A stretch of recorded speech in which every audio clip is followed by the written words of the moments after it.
Alex contacted me a few weeks after that he started a new job.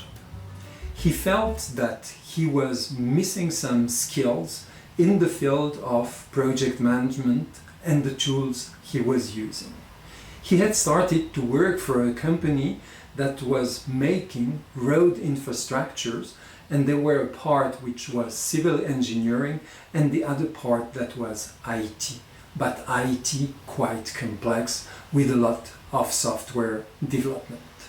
So he contacted me, and this was really interesting because he quickly felt that he was lacking some skills, and he looked for an expert in the field of project management. So we started remote sessions, and this is really interesting to learn in that way, because you learn on the job.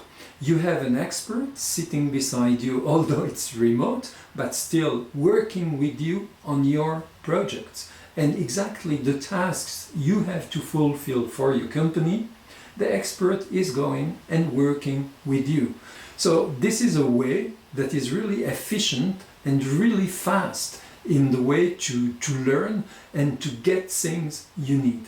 Because on the job is really selective on the knowledges you are acquiring. I saw someone evolve. In the beginning, he was hesitating. The more and the more we had those sessions, he acquired new skills, and I saw someone becoming way more confident. This is now a way to progress, to get more skills. He knew that in any case, he had the expert with whom he could quickly be in contact and work on any coming issue. So if, like Alex, you are in a similar situation, do not hesitate to contact me through LinkedIn, by email, by WhatsApp, or directly by calling me. It's Christian from Vision 6D, and I hope to see you soon. Bye-bye.